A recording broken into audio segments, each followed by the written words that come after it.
They have all their digits and they're still breathing. Yep. Yep. Nothing went in their eye. And you know what? Some days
and loud. I don't know who's running it. Yes, it's in your email.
That's what I read my bag here. Read my bag? Yeah, I mean, you're scare me sometimes, I'll be honest with you.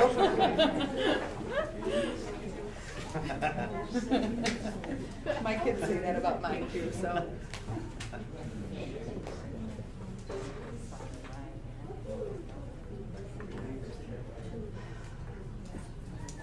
Good evening. I would like to call the meeting to order. It is now 6 o'clock. And if we could rise and find the flag, say the pledge of allegiance.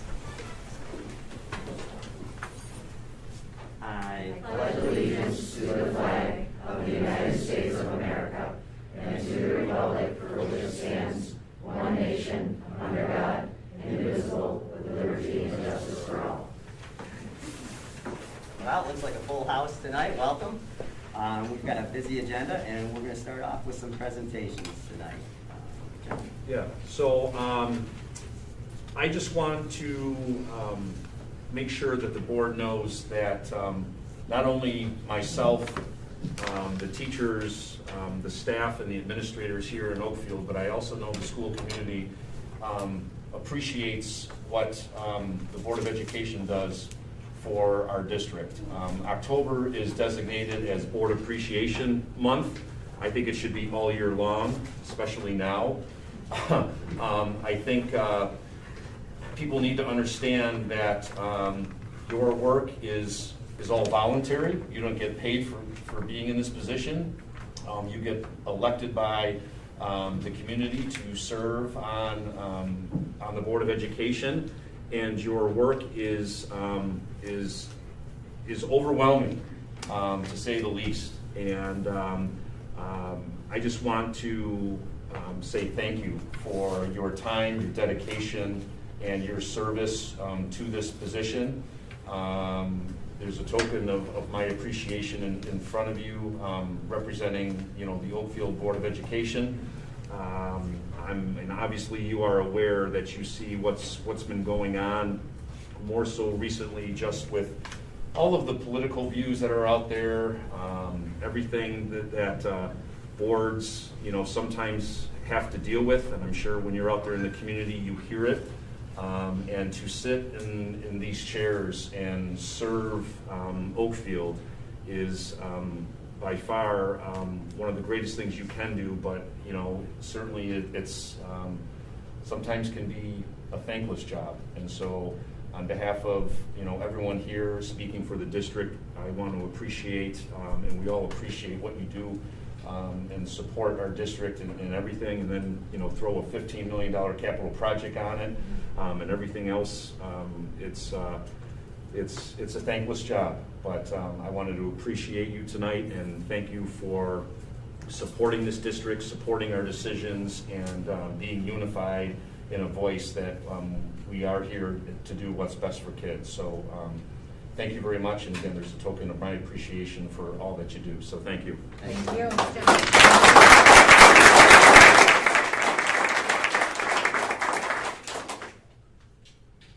next on the agenda, we have Mr. Montroy. He's going to So we are lucky enough to have a grant being awarded and recognized tonight from Mr. Hoffines for the FFA from the Retired Educators of New York Association. So if I could have Mr. Hoffines come on up and Mr. Zappala come on up. Mr. Hoffines, could you talk? So this project's near and dear to me. I think it's exciting. A blend of a grant with some public service, some community service involved with it. I think it's a great showcase of our building. So yes, the grant that we applied for was, we've raised market animals for a number of years now in our program.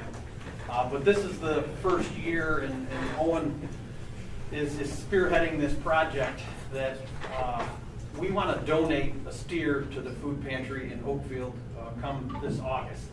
And we saw this grant that came up, and we said, hey, here's an opportunity to help us offset the costs, $2,500, $3,000 to raise a steer and then just give it away. We need to cover our costs. We've been fortunate with the other market animals that we sell and raise and sell, that we get the money back so we can do it again for other students. But making a complete donation is a whole different animal, and we're very fortunate to have received this grant to allow us to continue to move forward with our goals. So Ron, I much appreciate that.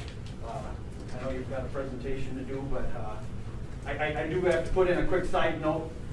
This is like a little reunion for me tonight. I have my former 4-H leaders and music teacher when I was much younger from Pioneer, as well as Joe Claus, who was my earth science teacher in high school. It was kind of a surprise when you see him come through the door and start reminiscing a little bit back when I was in high school. So, and all the other guests, I appreciate you being here as well. So, Ron, would you like me to turn it over to you? Yeah, my name is Ron Zappala. I'm the Teacher Grant Committee Chairman of the Western Zone of Retired Teachers of New York.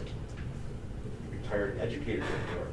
Doesn't trip off the tongue so easily yet, because we recently had our official name changed from New York State Retired Teachers Association to many Retired Educators of New York.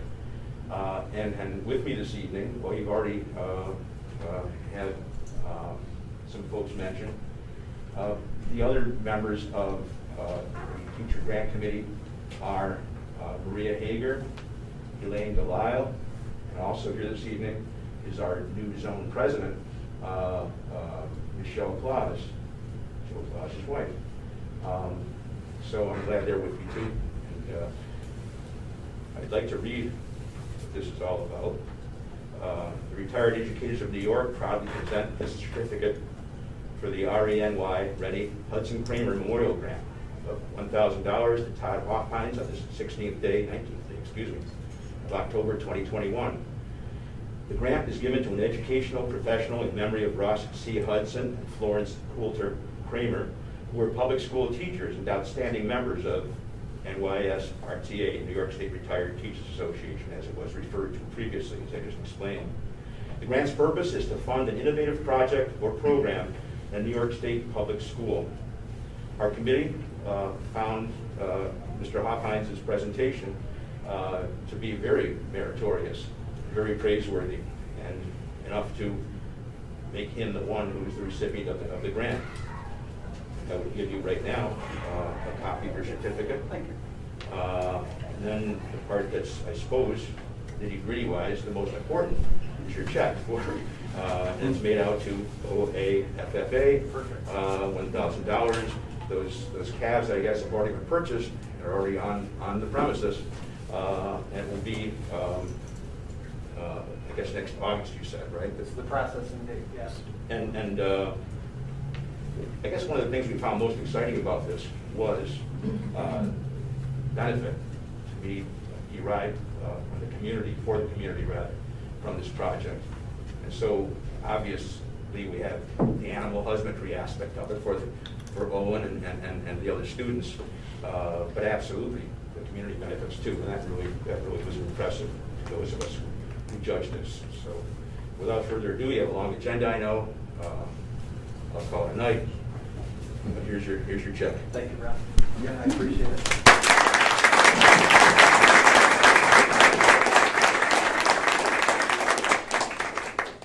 Should we take our masks off for the paper? If you want to. Yes. Happy to. That's right, sure. Thanks, Alexis. Thank you. Thank you guys for your time. Thank you. Thank And the district thanks Rennie for being here. Thank you very much for the award. Congratulations, Todd.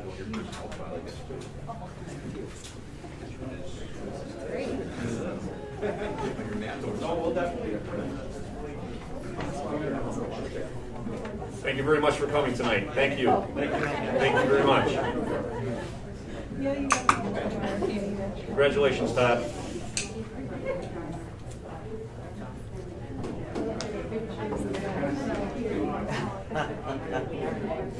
We sure are.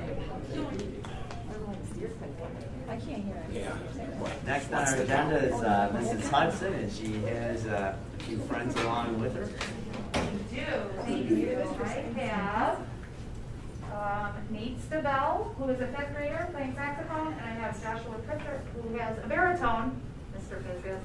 And I'm going to show you a little bit about what the band program is doing, but also about a program that we are using called Smart Music. There's a lot of benefits to it. I'm going to make it quick because I know that we are full of people to present tonight. So my contact info, I also have a Twitter where I post stuff about what the kids are doing and kind of update. If parents have Twitter, they can check there. These are our numbers right now.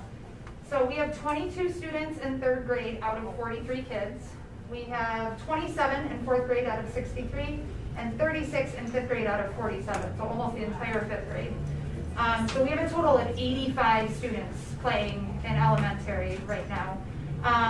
63 of those kids will be in band. The 3rd graders are learning and getting prepared. We'll have a goal of them playing something together at the end of the year, but not necessarily beginner band yet.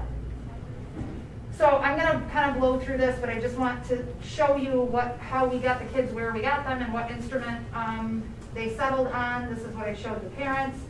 We have 3 families. We don't do strings because strings are orchestra, and we have a concert band, not orchestra. Then the kids get to see the different instruments.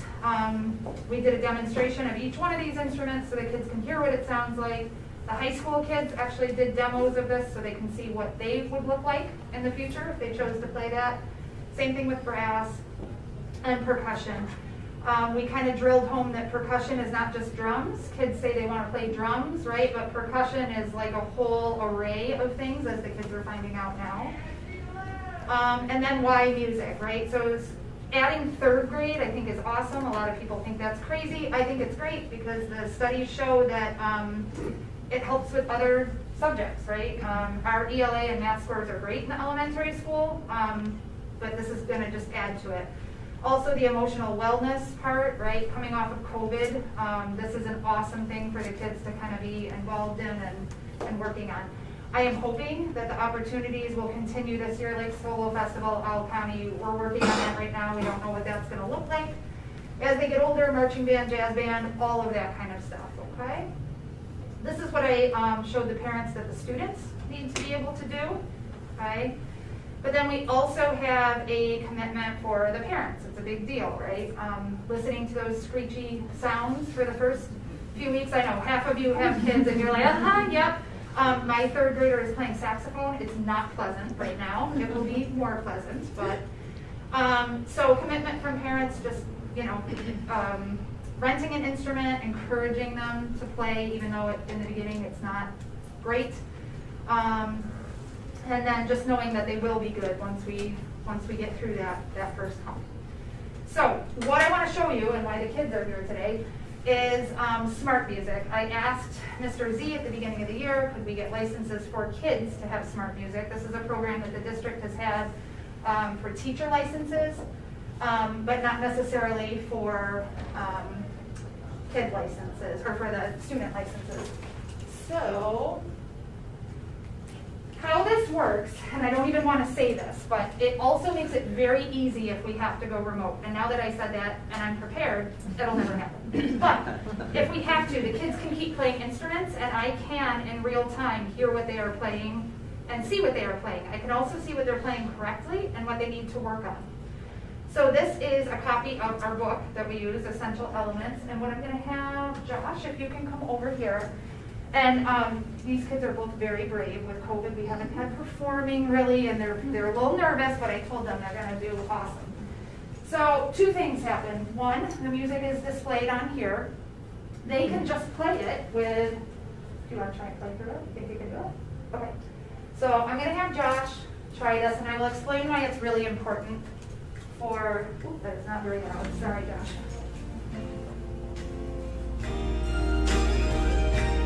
Set here F.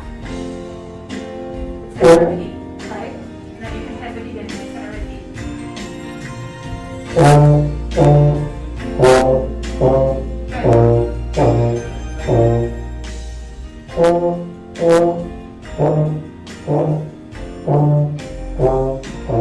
So why this is important, okay? Two reasons. One, practicing is a little more fun at home, right? With a brass instrument, Josh, can you play an F and then play a B flat? Watch his hands. Okay, this is a problem with kids that are beginning. With a brass instrument, we call that a partial. So a kid can go home and practice, and they can come back and, Mrs. Hudson, I practiced for 20 minutes, and they practiced all the wrong notes, even though they had the right fingerings. Because brass, you can do 3 or more notes on every fingering. Okay, so the important part about this is when they are home. Go ahead, buddy. Now stop on. Okay, now start playing. Yep.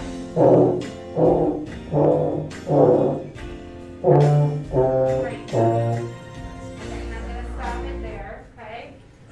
You see, it showed the notes that he got wrong, or in yellow, it was kind of there, but not really. And then what I can do is say, But he can listen to himself and follow along and say, where did I mess up, okay? So they can also send that to me. So it will go right into my Smart Music account. Hopefully it doesn't sound like that. But they can use their Chromebooks and play right through the microphone there and send it to me. So when they are home and they are practicing, okay, that's a huge deal, and it moves things along quicker because they're learning the right partial and hearing that. Nate, if you can just come over here, we're going to make this quick. The cool thing about this, same book, they're using the same thing, and I can just come over here and pick E flat, not clarinet, sorry Nate, I lied. That would be interesting to see you try and play though on the saxophone, right? So this is going to sound different, right? But it's going to transpose everything for him. Can you just play through it, bud?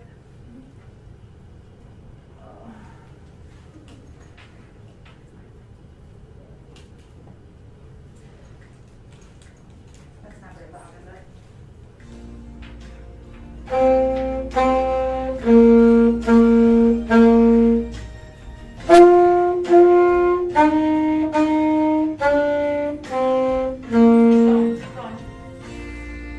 Keep going. I can turn it on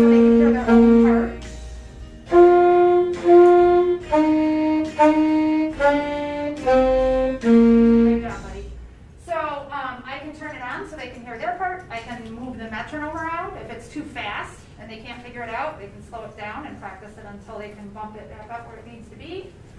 So this is a super cool program that we are using. And two more quick things I want to show you. You guys did great, thank you. Hey, boys. Nice.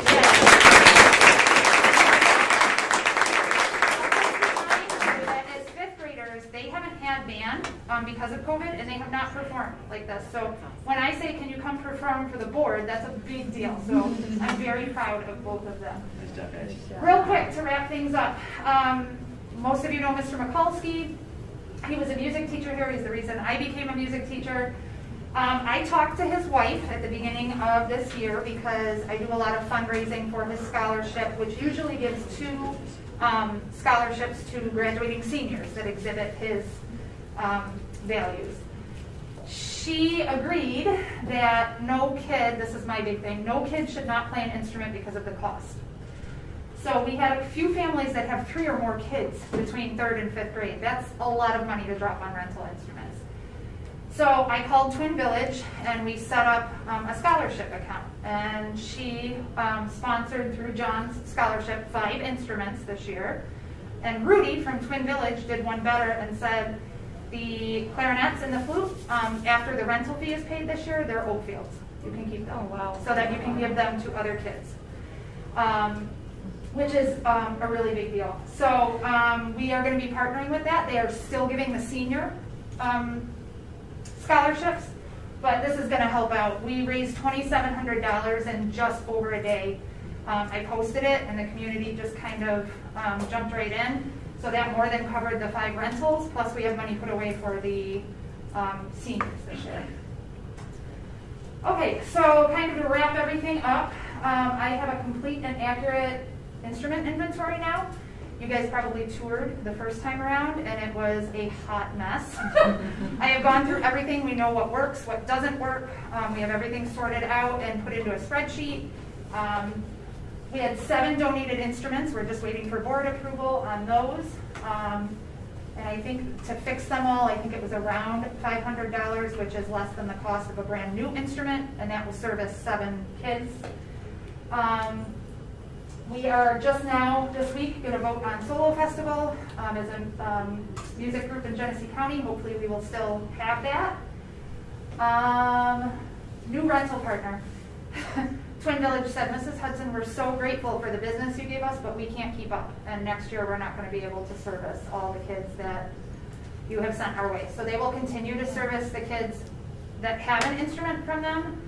But I'm going to reach out to the horn doctor, who is the guy that repairs stuff for us, and see if we can partner with Music and Arts. I know this ahead of time, so we'll get it all settled. We'll get that worked out, which I guess is a good problem to have. Darien Lake 2022. Kids are going to Darien Lake June 3rd. Fingers crossed. Band will play 2 level 1 pieces, and chorus will also perform 2 pieces. And it's going to be the first time they get to perform because of COVID elsewhere away from the school. And the last thing, if you follow on Twitter, we have a band hero of the week. It's somebody who shows growth in their lessons or has done something great for that week. I put it on the wall in the in hallway E, and then I'll take a picture and also post it on Twitter. And the kids get that certificate at the end of the week. Nate just happens to be our band hero of the week. He has practiced a lot, which is why he's at where he's at. And his practice was very evident in his last lessons. That's how he got that. And this is just our music department. If anybody has kids in there, needs help, we're always there. You can kind of reach out. I do come up to the elementary or the middle high school to help with the 6th graders a little. So I included Roger and Danielle in that as well. And I think that's about it. We're moving. You want to be number 1. Our music department's on the way. We're going to start with the elementary and go right on up. So I think that's it. You guys did great. Thank you.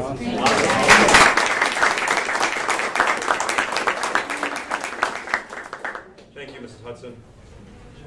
No problem. Okay, next on the agenda is a presentation from GGA and SCI, building update.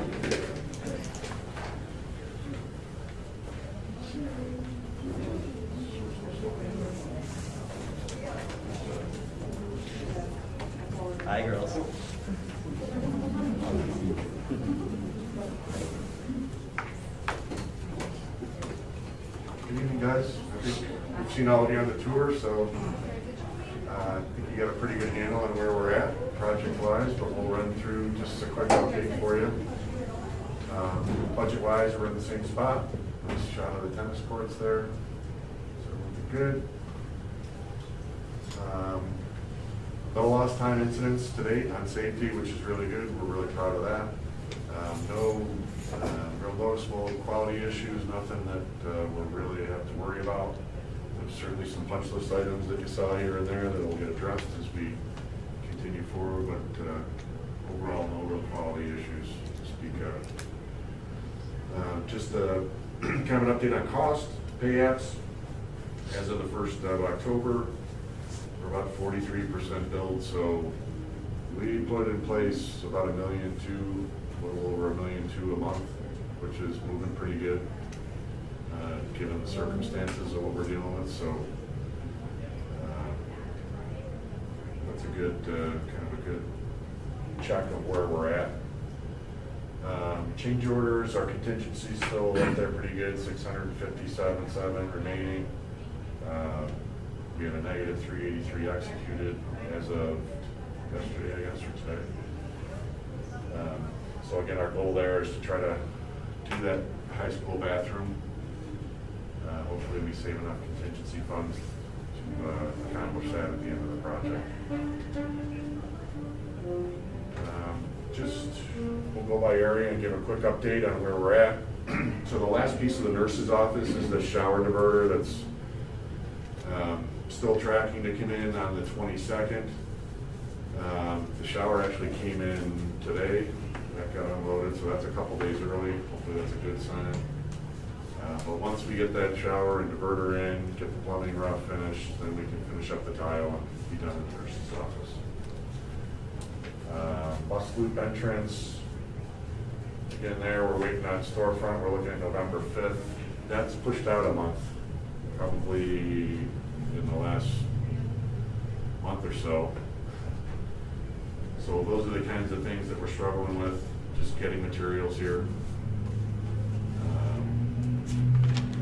The toilet rooms, you took a look at those. They were usable. We've got tomorrow night the partitions going in to make those complete. You saw the kinetics flooring in the classrooms. There's a little bit of base here and there and some entryways, some rubber base that still needs to go in, but we're probably 90% on the room renovations and issues that need to be addressed there.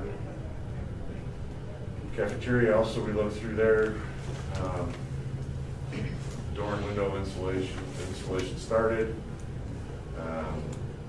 And I think there was some excitement to have the kids in there. So we're happy that, a lot of pushing to accomplish that. We're not done. We still got some pushing to do on the balance of the work and the kitchen work. So you'll see that happening over the next week or so. Hitting our next and final, hopefully, inspection from the Department of Health next week, on the 25th. Main office, again, we're close there. We're probably there's a couple days of work in there, some cleaning that needs to happen, some painting still that needs to get touched up and done. But again, I think we're a few days away from that happening. I think Jordan too has to get in there and wax some floors before we end. And then we didn't look at the auditorium and stage, but that work's proceeding. There's some steel work that got done in there. Mezzanine area that got added. And then bus garage will be moving over into there as we finish things out in the elementary school. We don't want to let these guys leave campus. We're going to try to wrangle them, keep them here, and keep progressing on the work. Once we tend to lose labor, it's tough to get them back, so we're going to try to keep the work lined up in front of them so they can keep progressing and we keep people and labor resources on site. And I think probably one of the highlights of the project to date is the site work. They did a ton of work this summer. I think the quality of the workmanship was really, really well done. They're probably 90–95% complete. They've got some plannings to go in. They'll go in the next week or two. But they accomplished essentially 2 summers worth of work in 1 summer. I think totally transform the front of the campus. Looks much different, especially since all the grass is grown in. So, good shape there. Just a couple of quick picks. And wrap up with any questions that you may have. So our timeline's definitely off, right? Without a doubt. But it goes back and forth between supplies and labor. Supplies I get, labor I'm not really understanding right now. I don't understand that at all. Yeah, there's just a general shortage out there. So if you remember, maybe a month ago, we had an issue with tiles and getting tile setters here because of the number of bathrooms we wanted to get completed. So one of the efforts we took was we called the subcontractor one of his competitors because we were going to supplement the labor forces. So we called the next biggest tile setter to try to get some people. We were just going to say, look, to the general contractor, we're supplementing your tile labor. You're not making it happen. We're going to get more people in here, and then we'll just back charge you, and that's the way it's going to go. When we called that other tile setter, who's a big company, who's someone we deal with a lot, and is a large company, couldn't accomplish the work they had. Couldn't get their own tile setters. So that starts to give you an indication of what's going on in the market. When you're ready to kind of pull the trigger and take away work and try to accomplish it in a different fashion, there's just nobody there to do the work. Now, I know I'm far removed from doing that kind of work, but when I worked in a factory, anytime I could get overtime, I'd jump on it. And is that something, like, I can't imagine that mindset has changed so drastically since I last worked in a factory. I mean, any chance that I could get, I'd get overtime and then do time and a half, and then I start making, some pretty solid money. Is that not something that's offered to these guys? And if it is, why aren't they taking it? I would say it's limited, the amount of overtime that's offered, because you're not going to bid a job with overtime in it. You're not going to be a little bitter if you do. Well, I get that, but then the time, I mean, like the timelines, like I guess that's the frustrating part to me. Like when I came here over the long weekend, nobody was here. Yeah, this past weekend, I think we had 2 tile setters working over the weekend. Maybe, and they must have gotten, I didn't see, I'm not like going to argue with you about it, but I didn't see anybody there. No, I think I walked like. You're talking about the previous weekend, yeah, there's nobody here. The 3-day weekend, there was Yep. nobody here, and that just seemed like a lost opportunity to me. And I don't talk to a ton of teachers in the elementary school, but it's been tough. It's been tough there, and it's hard to explain to them, why this is not progressing quicker. Yeah, I think. It really is. All I can tell you is it's the perfect storm. It's usually you deal with one issue, whether it's a little bit of labor shortage in one area, or a little bit of material shortage, sometimes steel or different things. In this case, it's everything. It's labor, it's all materials. The lead times we're seeing on things is double. And it's something we have no control over. So AJ and Mike, I mean, to their credit, they have been pounding on this stuff daily, confirming delivery dates. They're nonstop. There's only so much they can do. And I agree. The work that has been done, it looks great. The nurse's office looks fantastic. The main office over there looks fantastic, and I think it's made leaps and bounds since the last time we did a walkthrough. But it's just, it's just one of those things, and I get it. We have people work on my house, or I give timelines, and sometimes they're adjusted. But it's just, it's really hard when you've got our kids in there, and they're not experiencing what we thought that they would be at this point. Well, I think one thing, you'll notice that we have made separations between work areas, and so hopefully there's no educational impact. If there's noises or dust or things that are interfering, we would be all over that and stop that in a heartbeat. So I think our team's been working pretty closely with Lynn to make sure that we're getting the work accomplished that we can get accomplished, but we're also not interfering in that educational environment. And this is what we do. I've been doing schools for well over 20 years and construction for over 35. So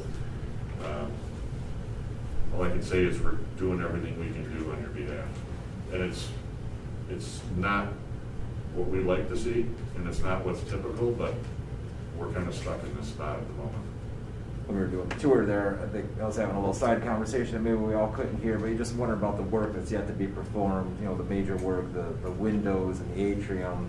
We can have a discussion in front of everybody. Are we taking the best path forward, continue, and, you know, the tear out that's planned for next year, or maybe we don't know right now, but for all the reasons that you highlight right now, are there any mistakes to be learned from before we enter that next major stage of the project, and making sure that, you know, supplies are on a truck and in our parking lot as much as possible before we. Because tear before out? we raised these concerns, Pete, who's not here tonight, said, boy, I'm really anxious about doing this. Yeah, and the past is the past, but Right. there's still a So lot to moving be forward. done here yet. Yeah. So let's just make sure that we're learning if there were a few mistakes, that way, you know, we're as efficient as possible going forward, and as least disruptive as possible to the Yeah, staff. I think, you know, one of the reasons we pushed so hard on the glass selection to get that done tonight was we know that it's gonna be another long lead, that it's gonna probably take us twice as long to get that as we thought. Typically, we wouldn't be too worried about that in October for the following year, but this time around we are. We want it ready, we want it sitting in a container out on site. So we order that like in November, is that the intention? And then we're Once we get hopeful- everything from the architect that we need, they'll come out, we'll do their shops, and they'll get that stuff ordered. And then we're hopeful that hands-on it when. I mean, it's, right now, glass and glazing systems are running like 20 weeks. As I said to you outside, they're typically 10 to 12. So that's, you know, almost 5 months. You're talking like May, and you're feeling like you're gonna start tear outs of windows as soon as you've got your hands on that, or we wait until? Yeah, we wouldn't remove anything until the other systems can go right back in. And we're not necessarily waiting for kids to be out. Were we gonna try to get a jump on that prior to summer, or what? We're gonna get a jump on the entry because of just the complexity and the amount of work in there, and to try to get that done. So the entry, we are gonna get into that in the spring. The window replacements, I'm pretty confident we can happen over a summer, provided we have the material sitting outside and we're ready to go. And so that's what we're looking to do. And the Get as goal much on the things entry, sitting there the goal on the entry then would be buttoned up when? before school starts again. So before September, tearing out spring, and we'll have it done when kids are ready to come back good. Is there any other major, I'm sorry. So sorry, Matt. Just string along here. So those are two, the atrium, windows, any other major items? That's it? Those are the two I big think, things? Okay. Sorry, yeah. It's okay, no problem. The lighting, the parking lot lighting. yeah, so. It's something that, I mean, that's a safety concern. We have night events here. It's dark out in the morning when our buses are pulling in or leaving, faculty's coming in when it's dark. What can we do about getting light in that parking lot? So I just talked to John about this today, as a matter of fact.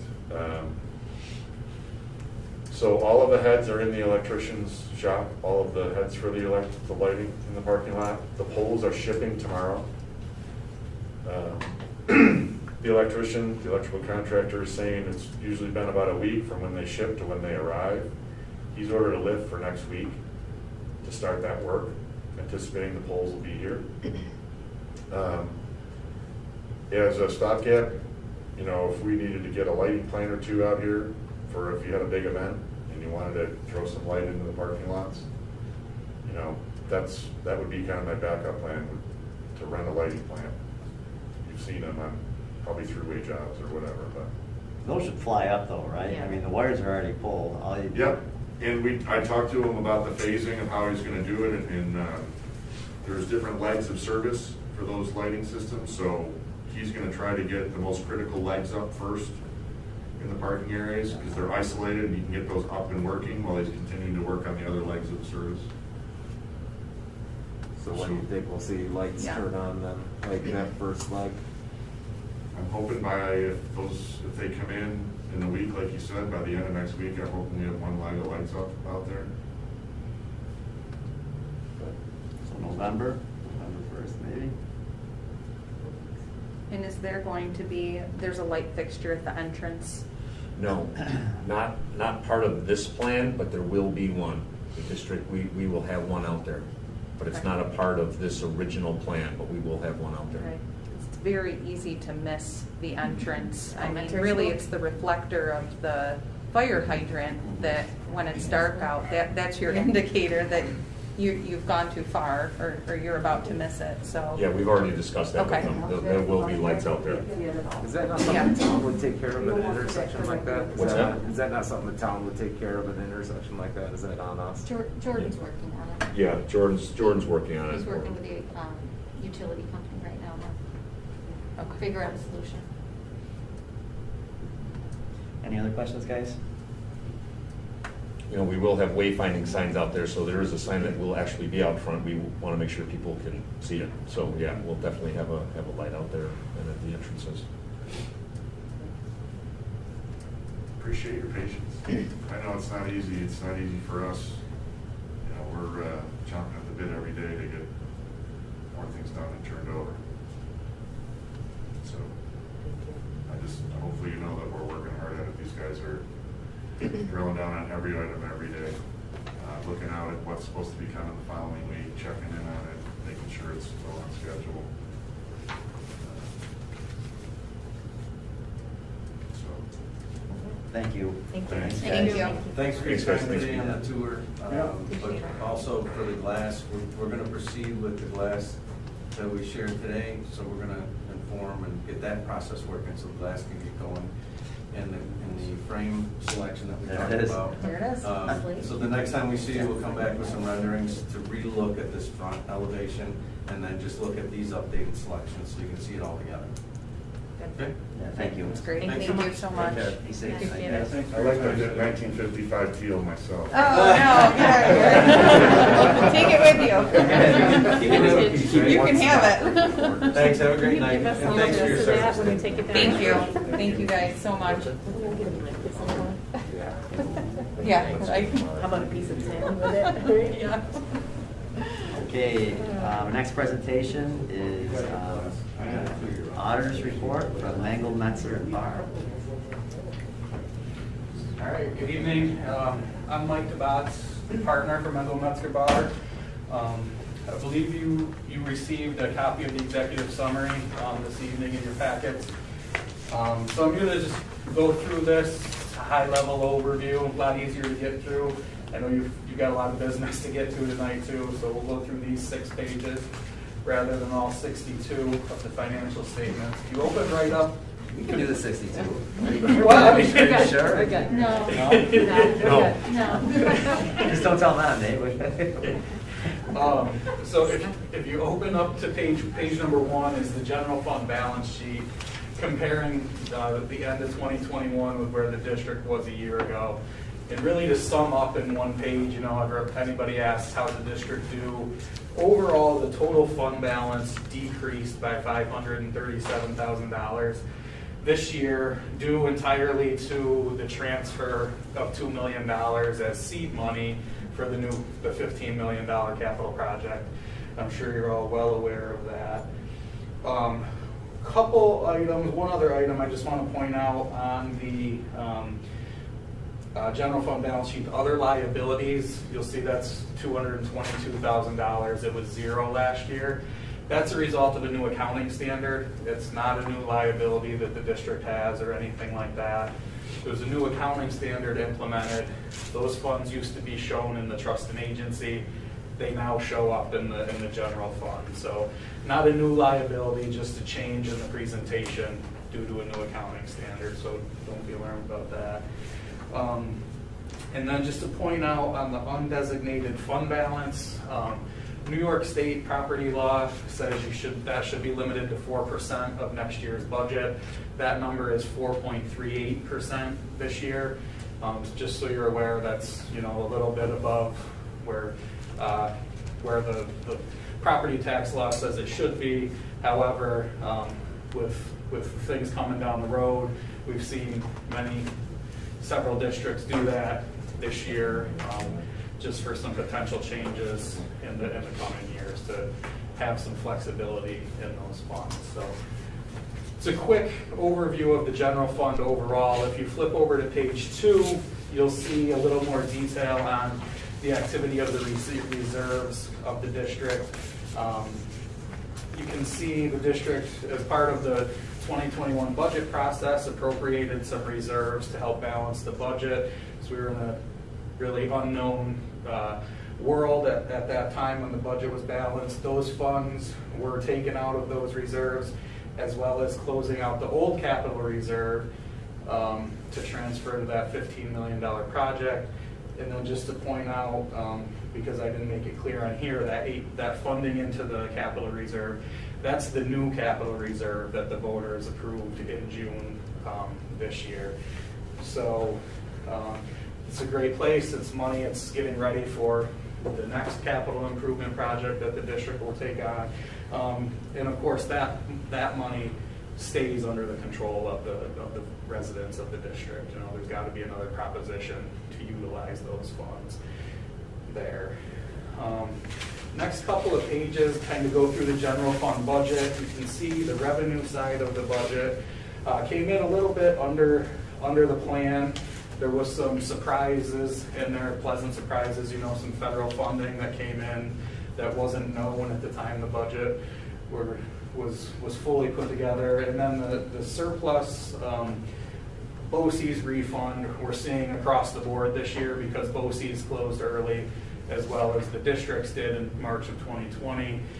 They generally have larger surpluses that were refunded to the district in the 2021 year. And if you move right onto the expense side, you'll see this is really where the surplus came from, was savings on the expense side of the budget. It's a little bit larger than last year, the savings on the expense side of the budget, but this is really pretty standard with what we've seen with almost all of the districts that we work with. As a percentage, it's maybe 3 or 4% more larger surplus on the budget than the prior year, which is pretty consistent with what we're seeing, just because due to COVID limitations, the district wasn't able to do everything that was planned. And then, you know, so that's where that surplus was generated, was really on the savings.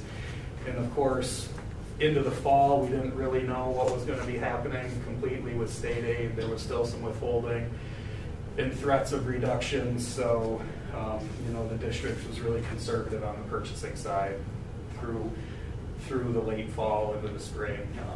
And at that time, some other purchases that you don't have to make once you reach that certain point in the school year. So that's the general fund.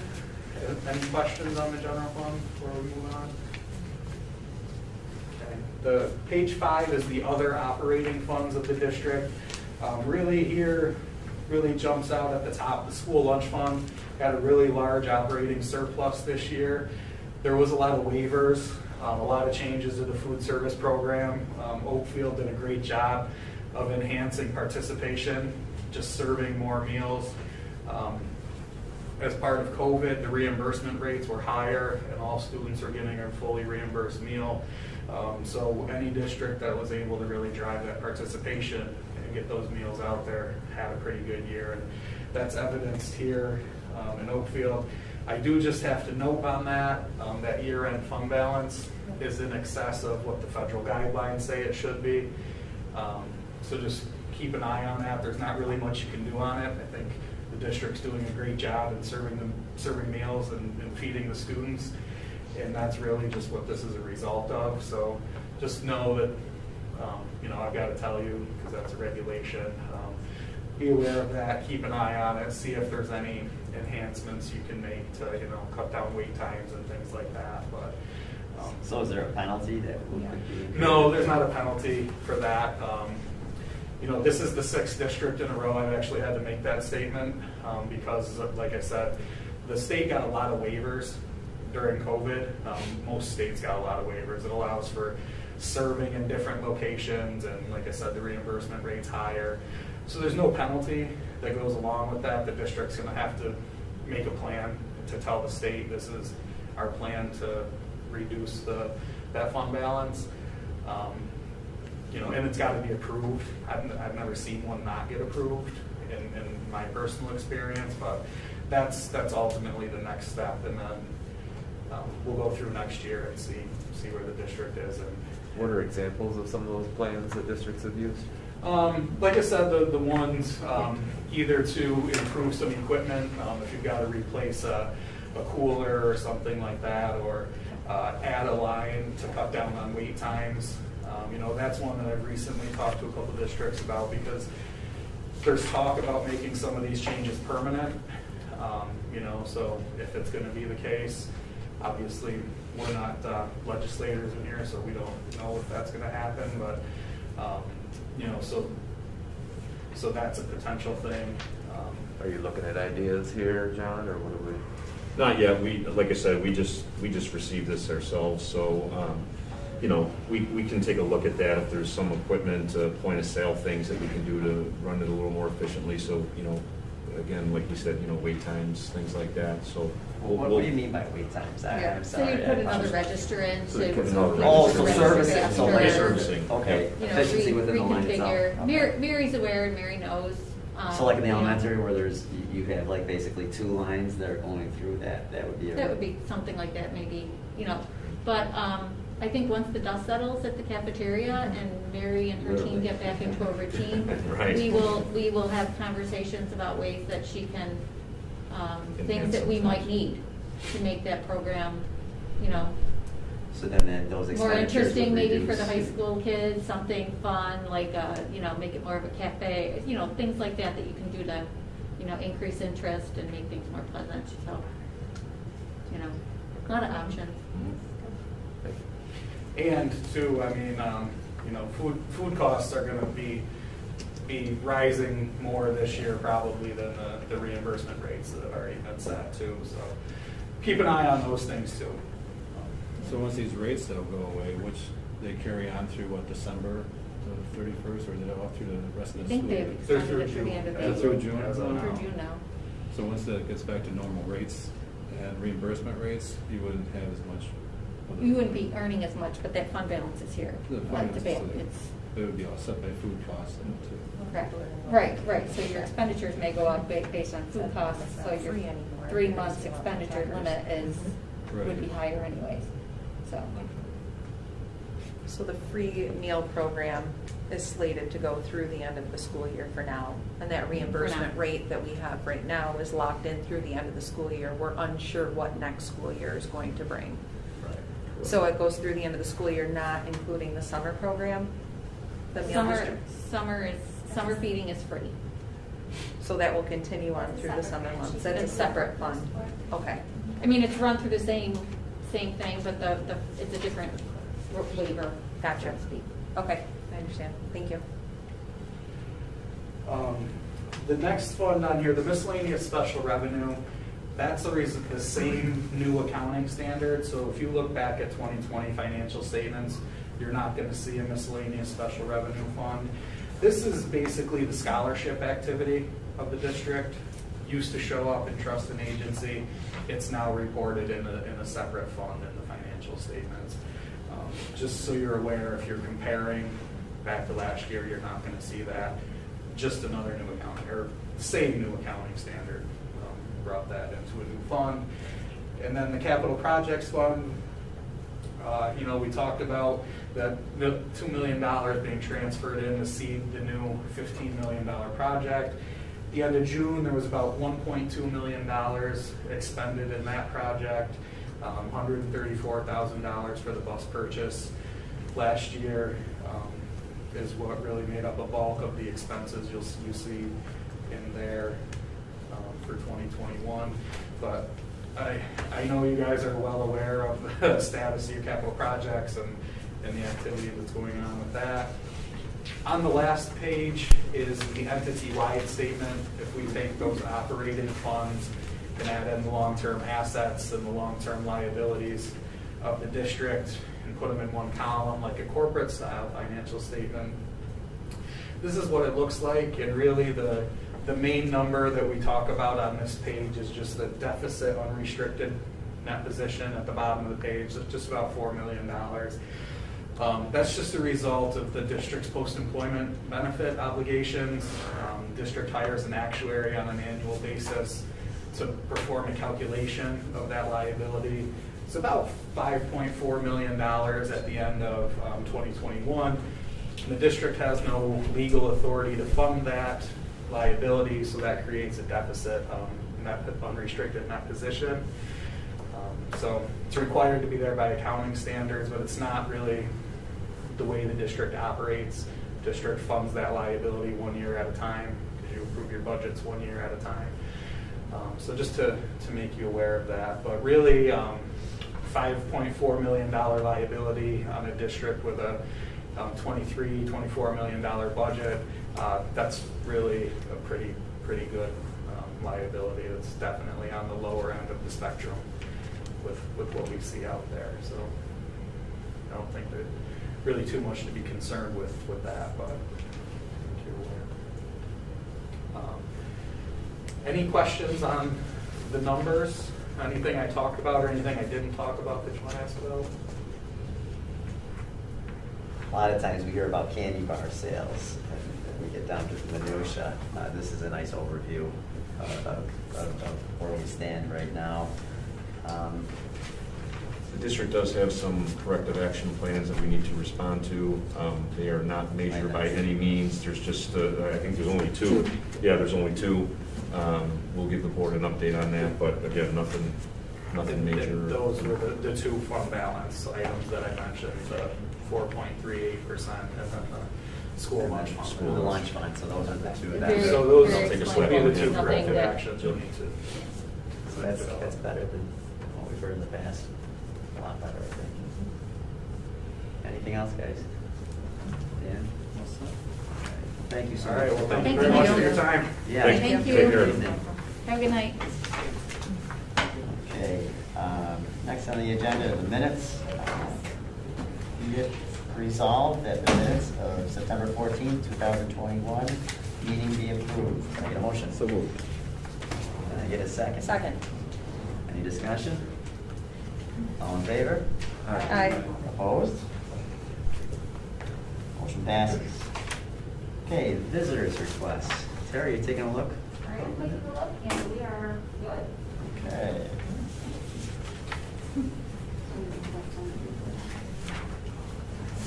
All right. Approval of warrants.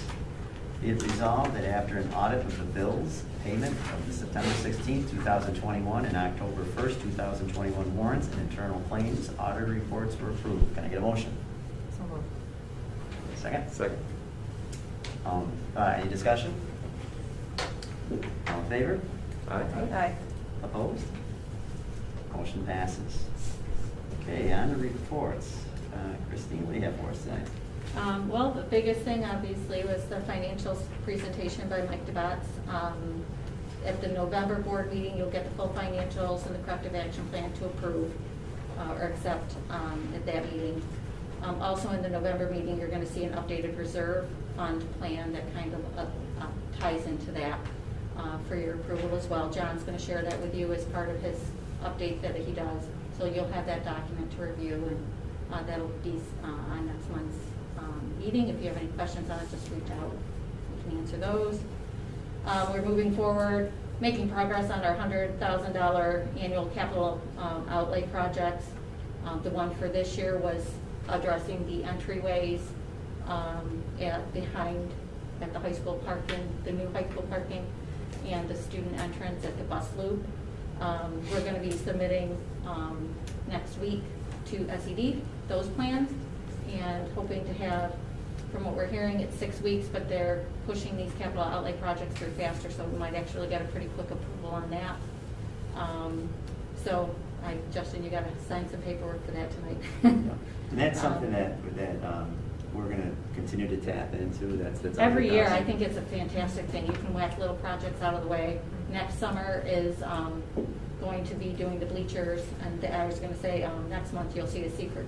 In the next few months, you'll see the secret resolution coming onto the board doc for the next year's project, so we can get that moving. So we're ready to order. Again, we don't want to have any product delays for when that work starts. We want to do that next summer. That's for those bleachers and the divider in the elementary gym. And then that was out of pocket, that was, So it's part of your budget project. Right. Or that's part of your budget process. We put $100,000 in our $21 million annual budget. okay. So that gets approved every May, and we want to be able to, when you approve it on May 17th, I want to be able to place the order on May 18th, so that we have it for the summer. So it's done. And then next month, you're going to see the budget calendar. So, and that process will start all over again, so we're right back where we were a year ago. And that's about it. You'll get those documents in my weekly update this Friday. They'll be attached in the board docs, Okay. like Christine was mentioning. All right, John, your turn. Sure. I have an update on the pool. This weekend, it is scheduled for the new filters to be installed in the pool because we are getting ready for the winter swim season. As I mentioned to the board before, and speaking with Katie Hilche and Jeff Schlegenhoff, and I know Katie has done a little bit of research and talked to some other modified swim coaches in the area. We believe that we are going to modify our swim season with the modified team and run a club. We have low numbers. Low numbers are being seen across the region. So I know Katie reached out to a lot of her colleagues, and they kind of feel that they're going to be in the same boat, and have really kind of agreed to kind of do the same thing we are. So what we are planning on doing is running a modified swim club, but we would also now include sixth graders. We believe the sixth graders now can participate, obviously, because it's not an official modified program. We're going to run that from November 1st through probably the middle of January. We would run it, a few days per week, Tuesday, Thursday, Monday, Wednesday, from 3 to 4 after school. And those 6th, 7th, and 8th graders, not only the 7th and 8th graders that signed up to actually swim in the modified program, but including the 6th graders, they will be able to learn from Mrs. Hilche, get the instruction and the practice that they need. And then we also talked about, periodically possibly just talking to a neighboring district, hey, why don't you bring your modified swim club over, no officials, nothing, official, but just to kind of maybe do some scrimmages or have some sort of, celebration at the end. But with our numbers right now, we're at 7 modified swimmers. We just can't have a team. So hopefully in the future, by including the 6th graders, we can get those numbers up, and then we'll just kind of go from there. But that's going to be our plan, and we look to start that within the next couple weeks. We just got to work out some lifeguarding issues and things like that. Obviously, there will be a varsity season, and like you said, we're gearing the pool up for that. We are currently creating a schedule for the PE classes at the middle high school to use the pool. Again, we're working out some details with some lifeguarding concerns. There is a board approval later on in the agenda to approve a former student who is certified to lifeguard, that when he's available, he can come in here and help lifeguard for the PE classes, and possibly some of our events after school. John, on the filters there, at times it seemed like maybe the situation was dire with our pool, and then a lot Yes. of money's going to need to be spent. So these filters are going to make it, so we're jumping in the pool next week, everything's going to be good. They are a larger Band-Aid on stuff that we've tried to, stop the bleed before. So this is not the answer, but it's something that we can do at this point to just keep the pool running.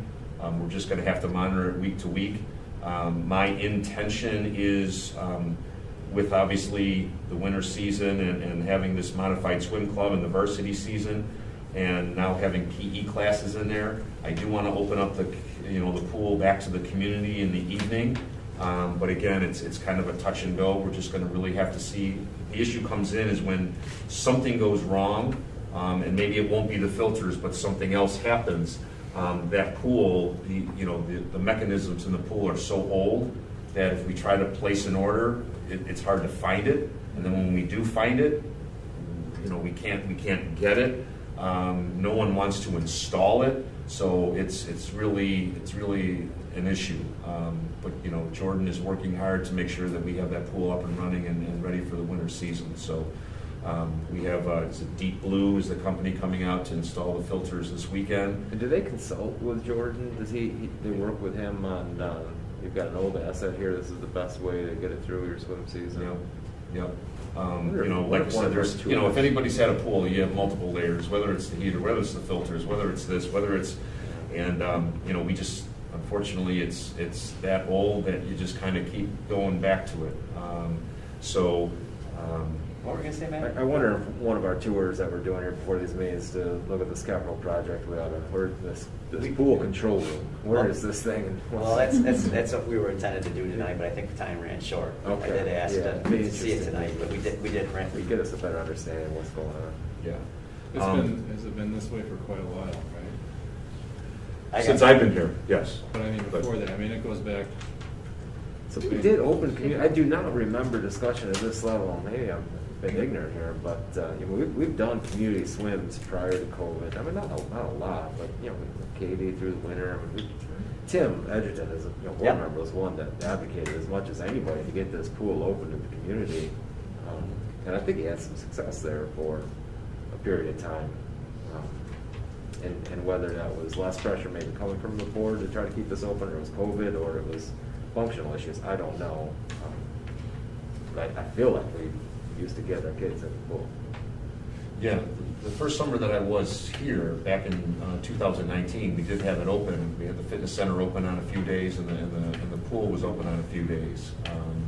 And then, I don't want to use COVID as an excuse. That is, one of the things that, kind of shut it down. But, day to day, they're just issues. Jordan will come in, or his crew will come in the morning, and all of a sudden, the water's cloudy, and they have to go and, the chemicals are fine. Well, what's not working? Well, it's not backwashing. It's not this. It's not, so it's. I guess I think from Matt's point, I don't want to speak for you, Matt, but it never got to our level. It just hasn't, the repairs, and I think it's an asset that's pretty large. And for us not to really have great understanding of the severity. It's bad. And I've mentioned this before. We all own houses, right? And if we had a house and a problem of that size and we didn't know about it, that's pretty alarming to me. So I think moving forward, I'd like to see when a problem does arise immediately.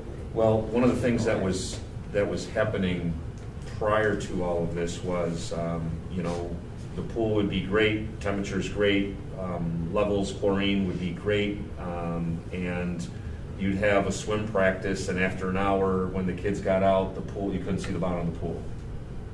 Now, what's the cause for the cloudiness? So then Jordan and his crew goes in there and they check the levels, everything seems to be fine. What's the issue? And a lot of times when something like that happens, we don't know the issue.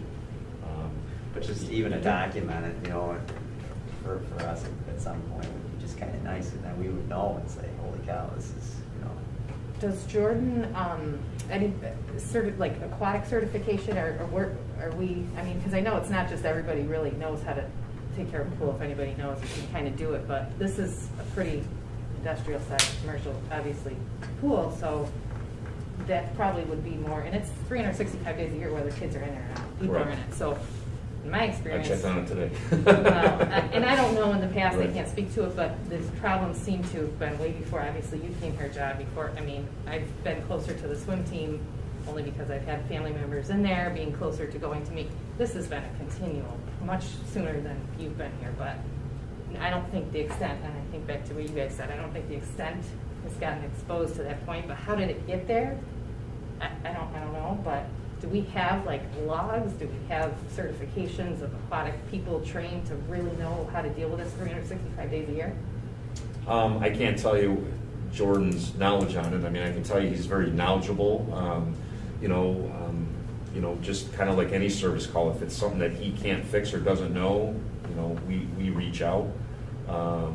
But you know, I mean, tomorrow morning, I mean, the pool looked great this afternoon. Tomorrow morning, we could come in and all of a sudden something shut down, something didn't work.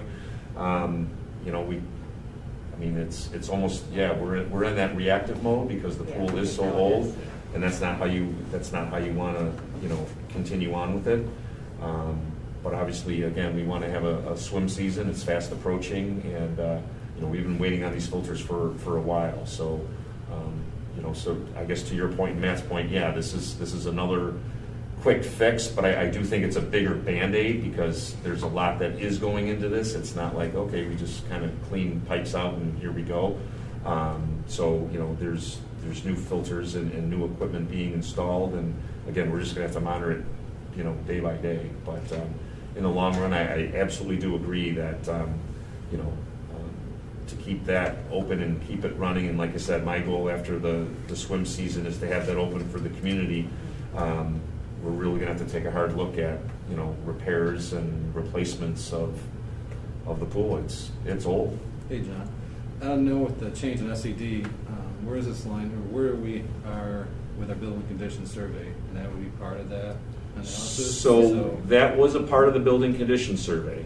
But again, this project that we're currently in was, you know, the safety and security and some of the other things that, you know, we felt needed higher priorities that, again, we could get by. It's, you know, again, it's kind of like the track. You know, the track, okay, that's in need of repairs, but, you know, we can get along with what we have.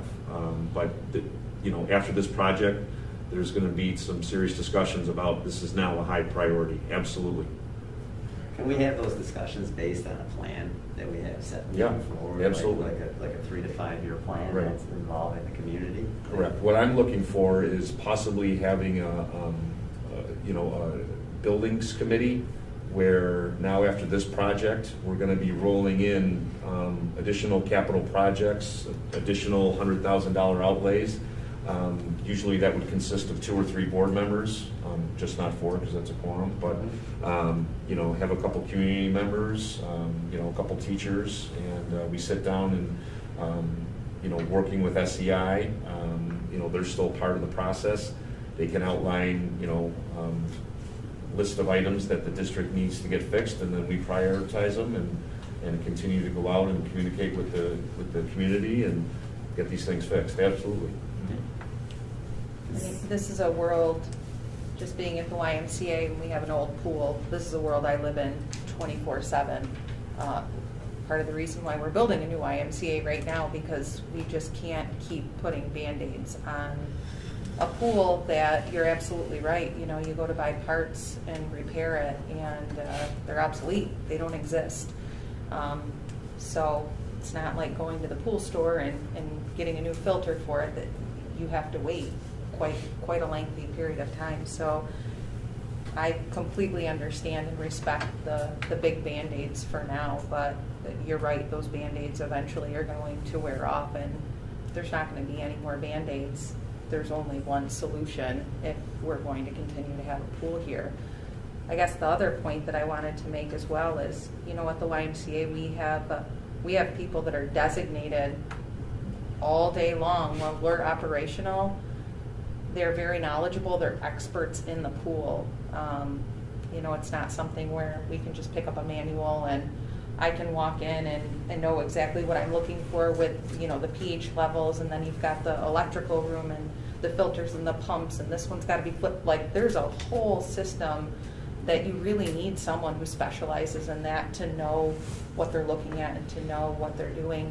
Is there any opportunity for us to contract or to look at, you know, someone locally? We've got Albion Pool Company that's local. We've got Deep Blue that's local. We've got some local companies that maybe would be willing to walk through even once a week, and they know exactly what it is they're looking for. They know exactly what it is that we need, just because it is a unique area of the building that not a lot of people have that skill set to know with a not a new pool, we're talking about a very old pool.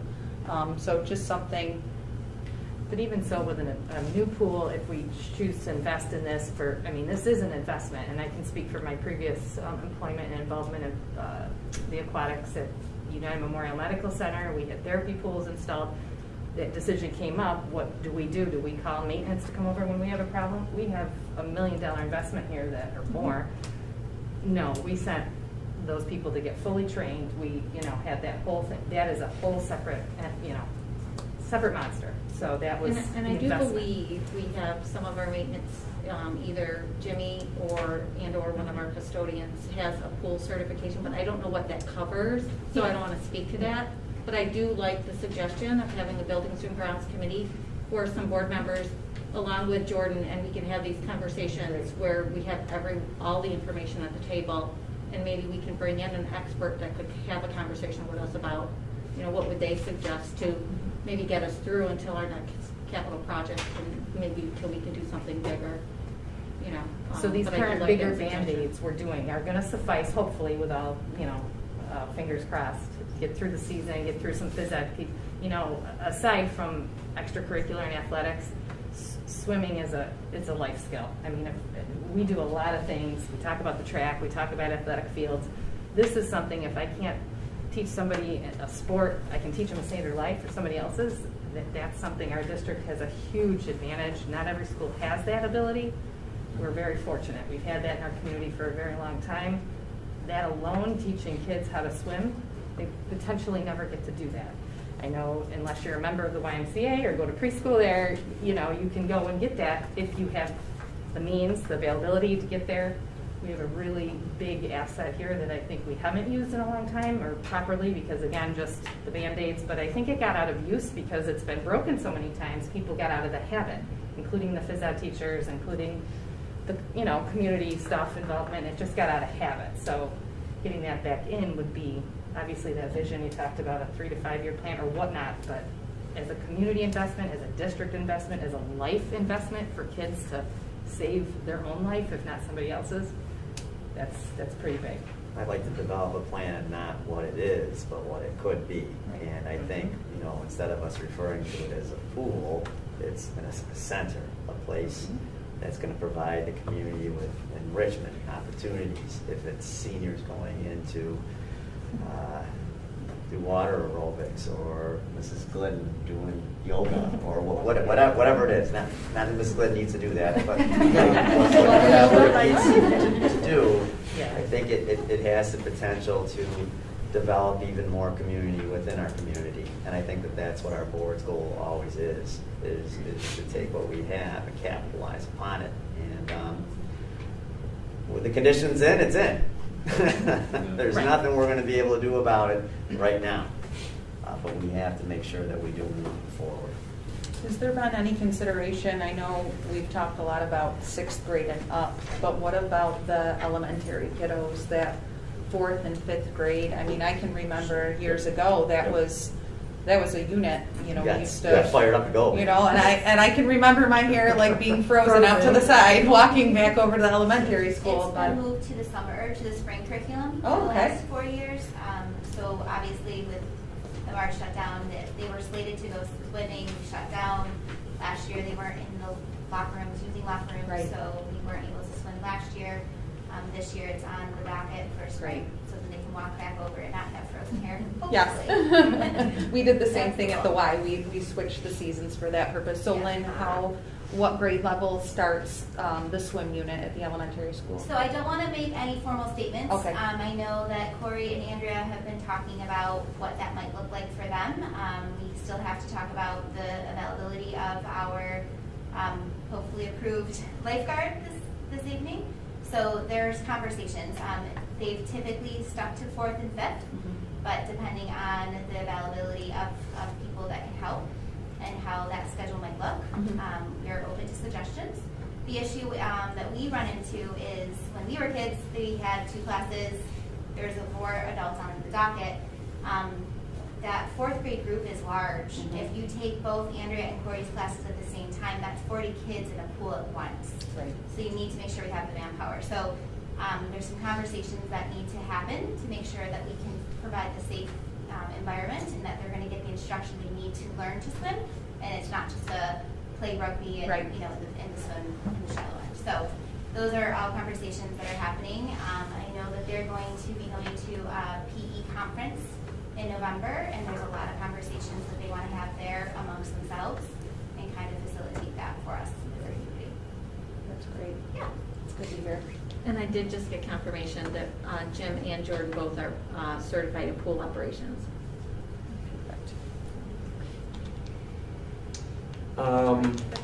Sorry. No, you're okay. Okay. This past weekend, we inducted 4 alumni into the OACS Hall of Fame. Thank you for being there, Justin, and MCM. You did a fantastic job. I attended the dinner with Matt Peterson and obviously Justin. So congratulations to Lawrence Bardhoff, class of 59, Leanne Skelton, class of 79, Mark Will, class of 85, and Gary Patnode, class of 95. Those are the new inductees. It was a great dinner, great event. They have accomplished a lot, and so congratulations to them. It was nice to have them and meet them and greet them and see them that evening. Just wanted to give kind of some good news to the board and to our community. In Class D in New York State, our football team is ranked number 4. Our boys cross country is ranked number 4, and our girls cross country is ranked 10th, and that's state rankings. So that's great. Obviously, our football team is undefeated. Our cross country teams are undefeated, and hopefully they continue that on through sectionals. And looking forward to getting some titles and some champions, here within the building. Our varsity girls soccer play tonight at 7 o'clock, home sectional versus Canisteo Greenwood. So we're hosting a home game tonight. Hopefully, I don't know, getting any updates. Not yet. And like I said, our elementary students are located back in the cafeteria for lunches starting this week. The kitchen is still not functional, but we are serving hot lunches to our students. I do want to give a shout out to our cafeteria staffs. I honestly, they've just been unbelievable. To tell these ladies that they can't cook in their kitchen, they have to come over here, then we have to transport down there, and now kind of tightening it up where now they have to serve hot foods. They have been absolutely amazing, and I just can't thank them enough for their flexibility and patience, although I know it's wearing thin. I want to go on record and just appreciate everything that you've done, not only for our students, but just the families and being patient. Once that cafeteria is up and running, hopefully you're going to love it. But until then, just keep working because our kids need it. And just thank you for your dedication to OA and what you're doing, each and every day. And I just don't know if anybody else has any good news, anything else they want to share? Yeah, I'm excited that my after-school activities are up and running. Transportation has been doing the late bus for us, so that's a huge convenience for our families.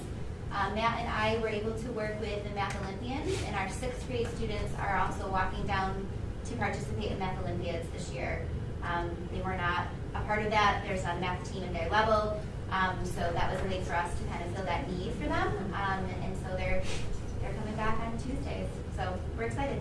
Lynn, is that going to be done virtually again, do you think? Or that The competitions? Yeah. I haven't heard if they're going to do the competitions virtual or not for page turners or Math Olympiads yet. I'm still kind of waiting. I think it's kind of like the Solo Fest thing where they're all kind of talking about what are numbers looking like, where does comfortability look like for the communities. So I'm hoping that we'll have finite answers real soon. I think that would be cool if they can go back to. I agree. Mm-hmm. It's a different competitive atmosphere when Yeah. you're there on the same stage and you hear them talking, you hear, so I think it's exciting for our kids to be in those high stakes moments and Yeah, to just be able go to to a different celebrate school it. even. You lose those Sure. high stakes moments when we're virtual. Yeah. So if it's an open opportunity, Oakfield's voting yes in person all the way, but we're excited to have the noise in the after school. That's great. For the middle school, we just had very successful Rachel's Challenge assemblies on Tuesday last week. Then on Wednesday, all of our 8th graders and any 7th grader who wanted to participated in a full-day workshop, helping them develop the character traits we're really looking for, which is developing kindness and compassion. In about 4 weeks, we'll follow that up with our their handprints going on the wall. All 6th and 7th graders will accept Rachel's challenge, put their hands on the wall with their name in it. So they'll be, have their hand on the wall, so they're part of our building forever. And then we also have been having a great rollout of our academic support procedures. We've had lots of tutoring going on after school, phenomenal gains. We have had our first students for Saturday tutoring, and that was successful. I think we had 4 that were here this past Saturday, getting some work done. Really advancing really well, so things are going well. I actually just wanted to make a little comment about our last conference day. I heard a lot of good things. It was one of the first conference days where we didn't blanket, just have everybody do the same thing in the morning and the same thing in the afternoon. It was really hard to coordinate, but Lynn was able to work with her elementary crew on what they were doing with their curriculum pieces. We had Matt working with the middle and high school crew on their pieces. I worked with a support team and interventionist as we're implementing the MTSS system. What does it look like to drill down on data? JC had crews. He brought in Sherry from Crayer from BOCES to work with our special ed teachers to give our aides some real meaningful work as well. We worked on... We had the student support team and working on what our student support team structure is going to look like. So it was... What it looks like or what it's going to look like? Both. Evolving. We're evolving. So we just added Melissa in to that mix on Tuesday last week, and we're going through those growing pains, figuring out how it's going to work. So it was both. So it was a really nice opportunity. It was a crazy day, but it was a very nice opportunity to kind of differentiate a little bit more for our staff at all levels. So it was nice to be an instructional leader. Again, we've been so COVID protocols and construction stuff, but to be together and really talk curriculum is like my second language, and it just was rejuvenating for me and my faculty to be able to go back to that. So it was a fantastic day. All right, Connie, talk to me about geodes.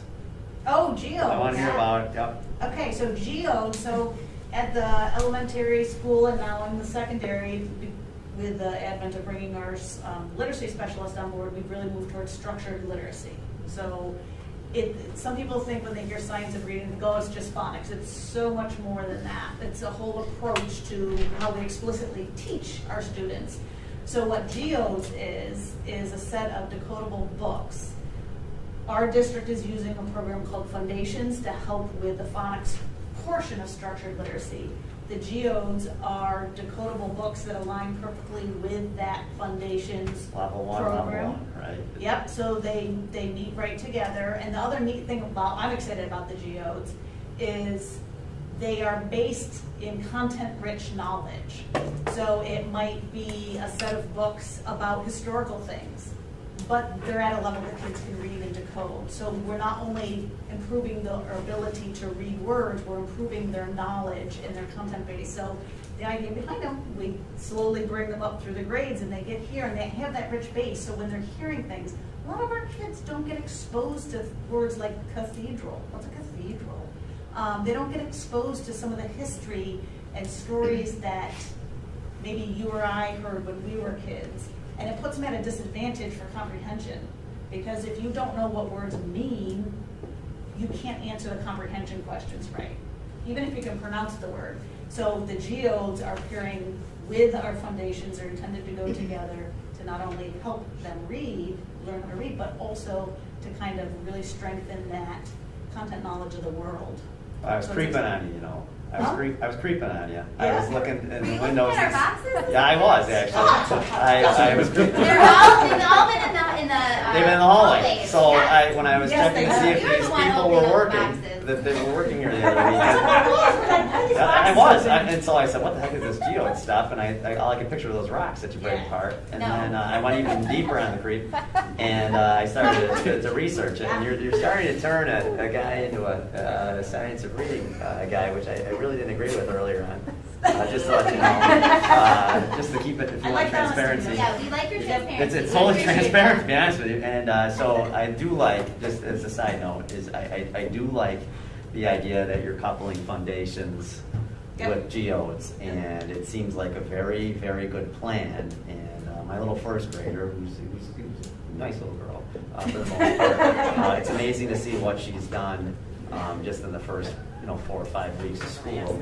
Yeah, Nathan, she just no, but I really do like it, and I see a plan unfolding here, at least K2, and I appreciate, I really do appreciate it. I would like to, in that thread, give a shout out to our teachers, because Lynn and I have received more emails this year that teachers have sent each other. Like the 3rd grade teachers to the 2nd grade teachers, like, oh my gosh, I cannot believe we've never had kids who could read this well. The 2nd grade teachers to the 1st grade teachers, oh my goodness, these kids, like, they're further advanced than we've ever had kids, and they're writing and they're reading. And they're sending each other these emails, and then we get privy to them later. So I'm humbled by the work they've done, because we did this in the middle of COVID. Yeah. We got rid of all their security in the middle of COVID and said, hey, know better, do better. This is what we're learning. Let's learn with us. How do you like it, Stellar? Is it?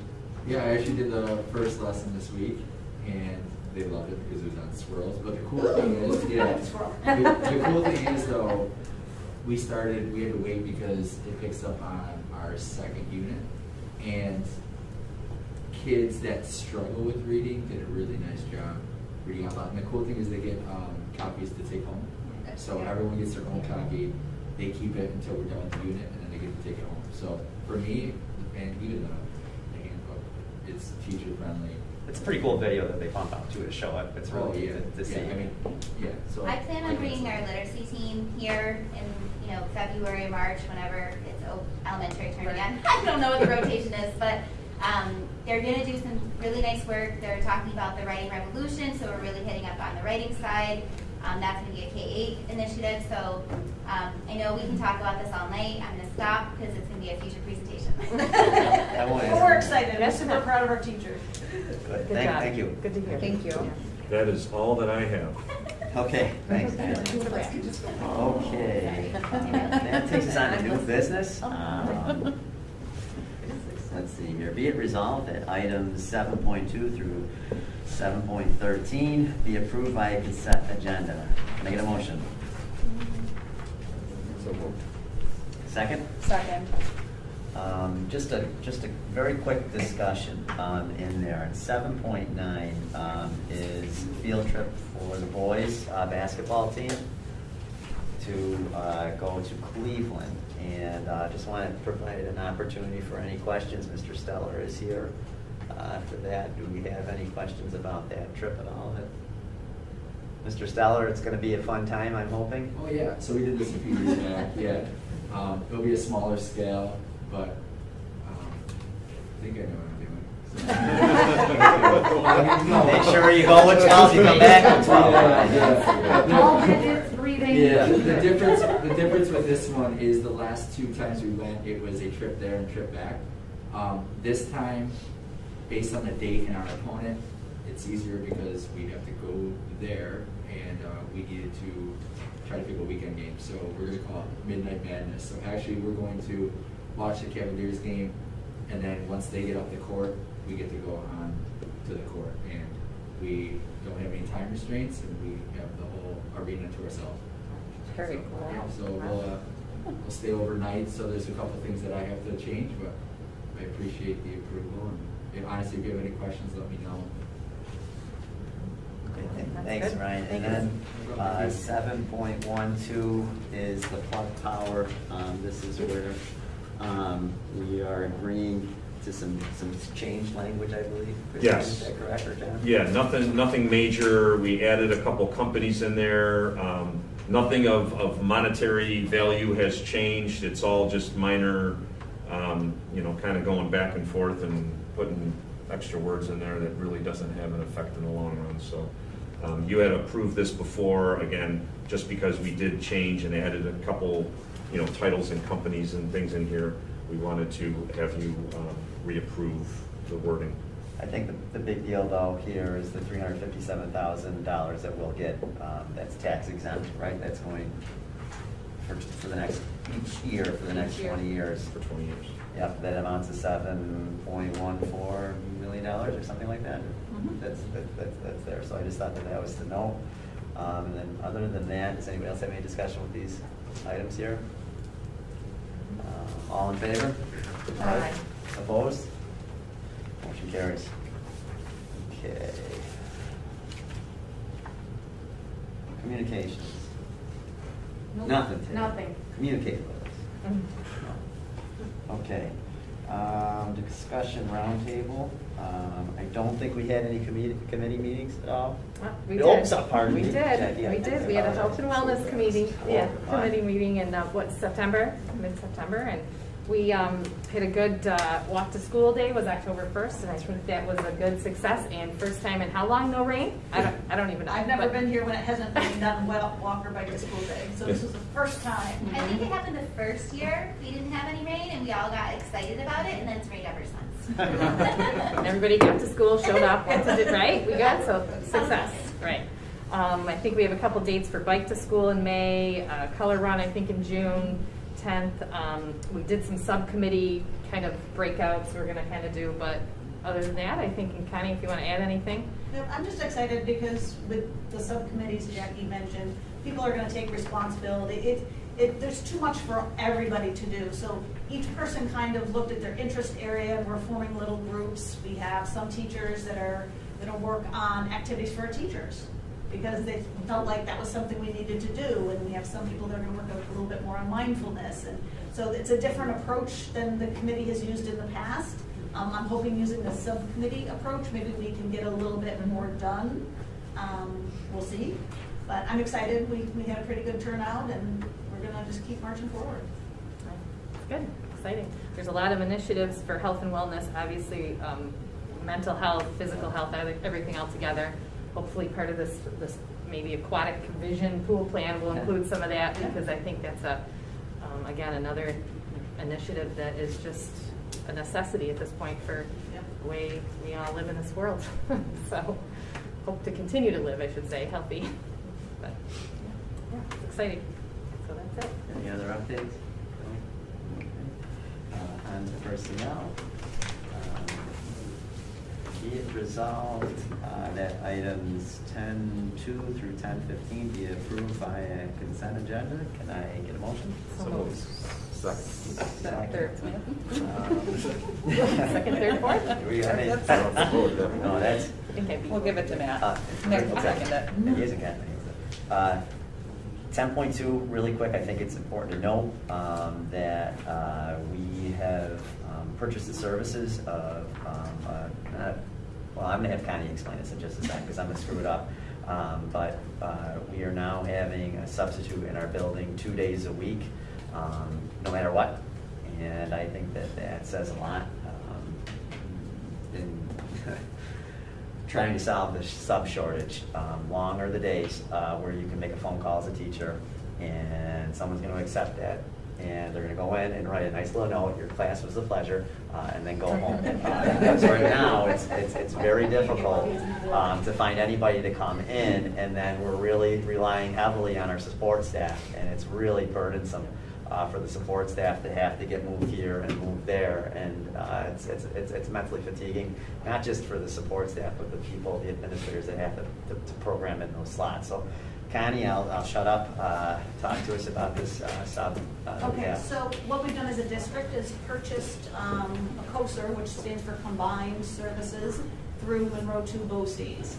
And what this service entails is so Monroe 2 BOCES have they call it a fellowship program, where people that are in service of teaching program, they could be an undergraduate or graduate, so they have to currently be in a teaching program that will lead to a teaching certificate in New York State.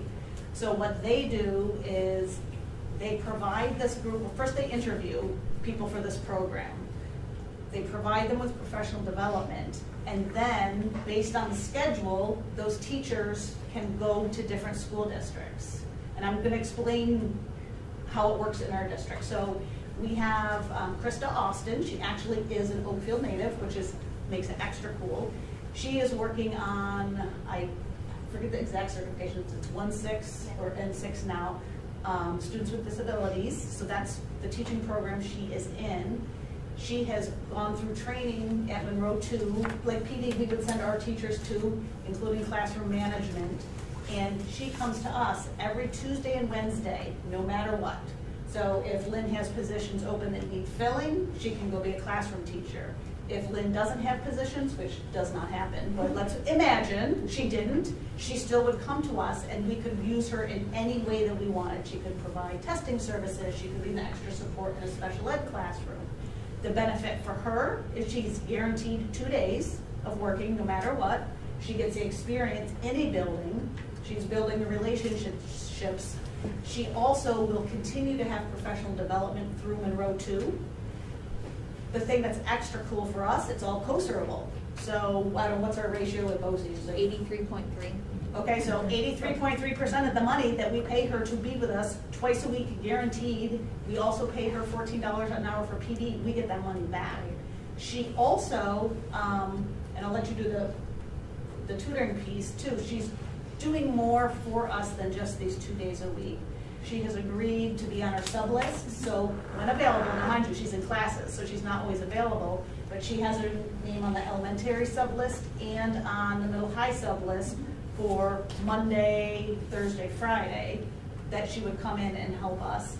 And she's also just recently signed up for the tutoring for the elementary school. So she is involving herself deeply. We did try to get somebody for the middle high school. They weren't able to find somebody. They do interview all of these candidates and they don't approve everybody for this position. So this is a really unique opportunity. This isn't just a warm body. This isn't like hiring, like, oh, you're our full-time sub. This is somebody who really wants to do this, who's in training to do this. It's a benefit for us and it's a benefit for the candidate. So, and if all goes well, we can have her back in the spring and they'll try again in the spring to get somebody for us for the middle high school, because that's what we signed up for originally. I'm gonna be real honest, people don't wanna come out this far. That's what it amounts to. We're lucky that she lives in Oakfield. Batavia, I think, has maybe 5 people in the fellowship program. When I've talked to my colleagues over there, they usually don't last over there so long. So we're really fortunate, and I'm hoping she has a great experience, talks about it when she's at this PD with these other fellows and says, oh my gosh, this is great. She talks to her colleagues so we can maybe get more in the pipeline. But that's key, the pipeline. Yep. And that's the thing, you know, when we talk about our pipeline, it's broken. This is the way we can do some homegrown things. It may not necessarily, as we move forward, be through BOCES, but it could be where we're starting to tap people within district as kids saying, hey, listen, they've shown real interest in education. What can we do? How can we work with them and start being creative to kind of feed back that pipeline? That word is so broken. I mean, we're in big trouble right now. And maybe we have to start coming up with the creativity before the state does. Lynn, looked like you were going to say something. Were you going to say? Nope. Oh, you're good. Thank you. And then the other thing that I just wanted to make note of is the fitness room is opened again, right, John? That we were. Yeah, so we're working, the fitness center, we're starting to open that up again. There's an appointment or a resolution to have 3 people provide after-school supervision for students that want to use that. And I'm going to work with those 3 along with Mrs. Hilchey and see if they would be interested in having some evenings available for our community. So yes, we're slowly opening that back up. We have brand new equipment in there. It looks great. It's been cleaned. Some great machines in there, and we want the community to use it. So we're going to open that up, and as soon as we figure out a schedule, and after they're approved, we'll get a schedule together and get it out there. Perfect. And then I'm guessing we might be able to get that on our website? Oh, absolutely. Okay, perfect. All in favor? Aye. Opposed? Motion passes. Okay, on to 10.16, appointment of interim coordinator of student services. Well, I think it's a little past the point, right? I think we might have. I'm hoping you're doing a great job over there because we could be in trouble here. If I can just say something about Tom, he has done a fantastic job. He's coming in here on a month's time interim basis. He's already making friends. He cracks me up every time I see him. You know, he's doing wonderful things for that office, and it's a pleasure to have him on board. And I'm glad you were available. And so, yeah, he's doing a great job, and my intention is to have him continue on, so the transition for the next board resolution is a smooth transition, and then we'll be off and running. It's been very enjoyable, very welcoming, and you know, experience is a wonderful thing. This is my 8th interim and the shortest, but with being him, been in Warsaw and Perry and York and Alexander and Maryville, Lancaster, and this Catholic school, it's a good experience. But we have a lot of positive assets here and, to celebrate and nurture and grow. But again, thanks for welcoming on board for a bit. If you see a neon sign in his office, it says the Lion's Den. It looks kind of weird when you first glance at it. You're like, is that a Bud Light sign? But the Lion's Den sign. Neon, it's really neon. Yes, it is. Oh, I'd like to see That's that. nice. Well, thank you for you. helping us out. Yes, appreciate it. And then we have to approve it, right? Yeah. I'll make the motion. I'll Okay. second that. Second. All in favor? Aye. Opposed? Motion passes. All right. Item 10.17, appointment of coordinator of student services. It's recommended of approving the appointment of Michelle Mallett. Did I get it? Malak. That's all right. Oh, It's not I enough, was like guessing. it's spelled at all. Okay, no, it doesn't. Let me try that again. Recommend approving the appointment of Michelle Mallett Yep. to the 12-month, 4-year probationary position of Coordinator of Student Services effective October 25th, 2021, and ending October 25th, 2025. Can I get a motion? So moved. Second? Second. Any discussion? All in favor? Aye. Opposed? Thank you. Very excited Yes. for this opportunity. Welcome. Looking forward to be part of the team. Welcome. All right, thank you. Welcome. Thank you so much. All right, congratulations. Thank you. Okay, I don't believe we're going into executive session tonight. And time for closing remarks. Dan, we're going to start with you tonight. I was able to attend a Glow with Your Hands event out at the Genesee County Fairgrounds a few weeks ago, and there was a number of industries there for students across the region to attend, and glad to see Oakfield was well represented. And it's just there's such a need out there for, as you saw in our capital project, a shortage of workforce. That it's just a great experience, and glad I was there. Some kids here were attendance. It was good. Thanks, Dan. Maria? So just to kind of piggyback on the walkthrough and just the updates, it's really exciting to see those plans come to life. I had some very happy children who got to eat lunch in the cafeteria and got a warm meal this week. They're very excited about that. So it's exciting to share that excitement with my children when they come home and they're eager, to tell me those things. And then, the other thing I wanted to point out, Holly, you did a great presentation in the very beginning. I am not a music person by any means. But you want to be now. But you're making it easy for me to be the parent of someone who wants to be. That's the So goal.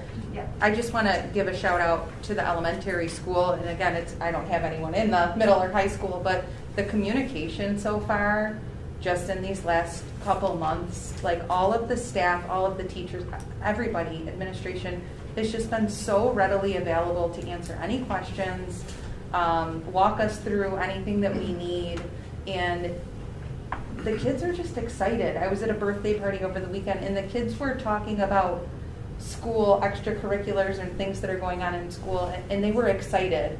So I just wanted to say thank you for that.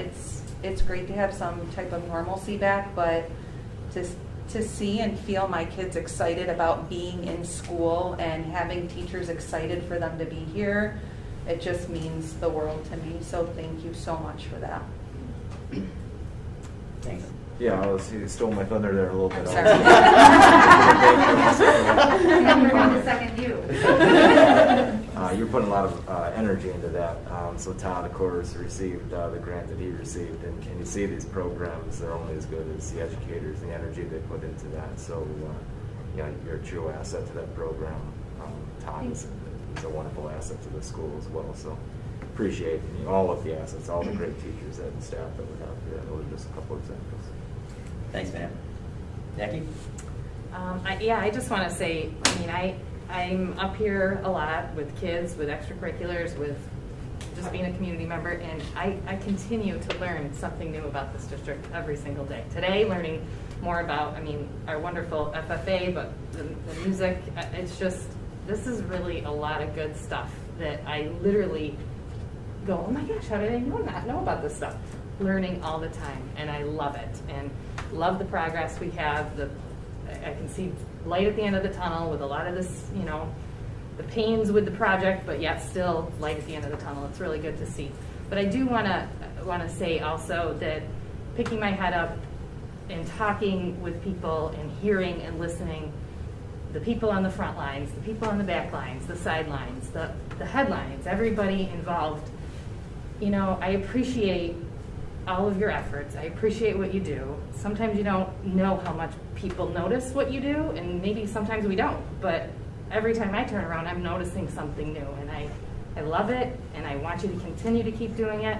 It's going to get noticed. It is noticed, and it will be much appreciated. And you do it for the kids, and this is what it's all for, playing on a greater team, which I like to remind people sometimes. Teams can be at all levels. It can be class, it can be family, it can be district, it can be statewide. We are all on a bigger team that I like to sometimes say, let's pick our heads up and look at that and be a part of that. Sometimes not be so tunneled, just be aware. And I really, really see good stuff happening, and I want to thank my board for being Board Appreciation Month. Thank you guys for tolerating a lot of my discussions. But I do appreciate and I believe in discussion, and I like it. So please continue. My fellow board members, community, staff, students, and I do appreciate that. So thank you. Thanks, Jackie. I think, like the saying is, bend don't break, and we're having to bend right now, pretty big time down, at least in the elementary school. But there are moments of positivity in that bend. We just got an email from Sean McNutt, and he took an opportunity to take a class down. Maybe a couple of classes down there. I couldn't quite tell how many classes went down there, but he took the opportunity to make a connection between those industries and his class. And I think that's what we're looking for. We're really looking for those moments of positivity, even when it's hard. And I think each and every elementary teacher and the administration there, if it comes from the times when the toilets were overflowing and you were running around. Yeah, that was a tough day. It was, but it has to be acknowledged. You did something probably you never thought you would do as an administrator. But you did it, and you didn't complain. And it's okay to complain, because I think sometimes you just have to make it through one day to the next. I know in my own school right now, we're in crisis. We're having a hard time finding people to come in to sub. And at some point, if we move down the road, we have to start looking at when's our end point, where's our breaking point. And I think we have to be cognizant of that as a board, as a superintendent, and as a staff. We all can see out there in the world how many places aren't open because they don't have enough staff there. We're no different here. And at some point, we have to, if it gets to a dire situation, which it very well could, we have to make a decision, what are we going to do next? And we can only be spread so thin. So it's definitely something, and I hate to be a grim guy, but it's something that we have to be cognizant of moving forward. What's our maximum capacity? And how much can we take on with minimal staff? So teachers that are out there at either elementary level, high school level, bus drivers, cafeteria, we have to know what is our cutting point and how can we still function. When's our point when we can't function at the level in which we need to. So I don't want to end on that note. I don't think. So happy Halloween. No, I'm kidding. So can I get a motion to So we'll. Thank you. Second? Second. All in favor? Aye. All right, all opposed? And then happy Halloween. Yeah, Mr. Sally. I just want to give one celebration. We had a former Hornet pass away, Steve Baker, and Oh, yeah. one thing about this district is how much money was raised, not only to provide breakfast for Warsaw and their faculty, but to his family. And Steve was a friend of mine. We got pretty close coaching basketball against each other and kept in touch. So I was really moved that Lynn and Meg Williams, everybody like got in our building in the middle high, did a really nice job of bonding together. You know, we always say like once a Hornet, always a Hornet, and I'm glad that we just didn't let that go. So, you know, me personally, and I know a lot of people that knew Steve appreciated that. So I think that'd be a good way to end. Well, thank you, Ryan, Just for celebrate. making that Thank you. point. Thank you very much. Yeah. Yeah, thank you. All right, guys, have a good night. John, thank you for these. Thank you so much. I was about to put Welcome. that. Thank you. I know.